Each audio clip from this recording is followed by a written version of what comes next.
Bienvenue sur ma chaîne. Suaré n'a pas encore été nommé par Bielsa, devenu sélectionneur de l'Uruguay en mai. L'attaquant de 36 ans a été en bonne forme récemment, marquant 16 buts et 29 apparitions pour Gremio. Son compatriote Edinson Cavani n'a pas été appelé. L'attaquant n'a pas été rappelé après s'être blessé alors qu'il jouait pour Boca Juniors. Avant de continuer, prends le temps de souscrire et appuyer sur la touche de notification pour les futures vidéos. Après 4 matchs, l'Uruguay compte 7 points dans le groupe de qualification pour la Coupe du Monde 2026, qui se jouera au Mexique, au Canada et aux États-Unis. L'Argentin, championne du monde, n'a plus perdu un point après 4 matchs. Avec Lionel Messi comme porte-drapeau et un effectif incomplet, l'équipe nationale argentine se prépare pour les classiques, où elle affrontera Céleste à la Bombonera et Canarina au Maracana jeudi.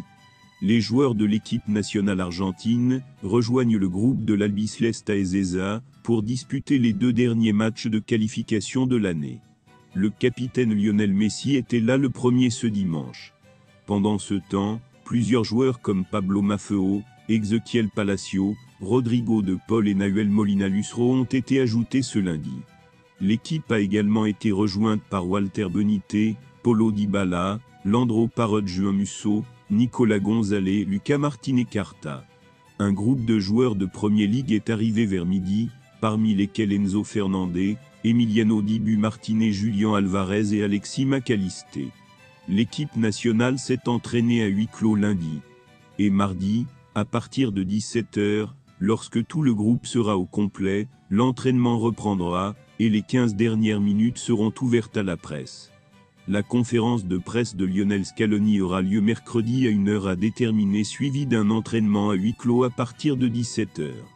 Le défenseur espagnol Pablo Maffeo est arrivé pour la première fois dans le pays, ce lundi pour rejoindre les champions du monde.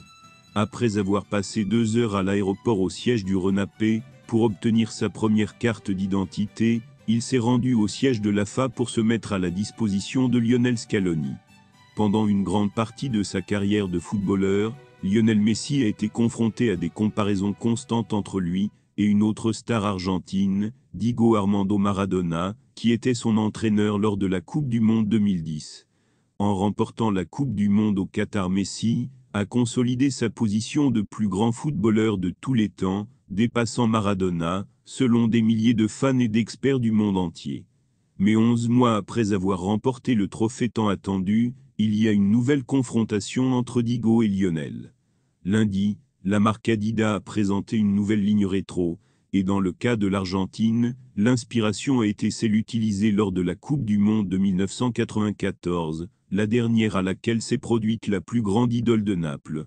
Merci d'avoir regardé cette vidéo, et je vous prie de laisser vos commentaires.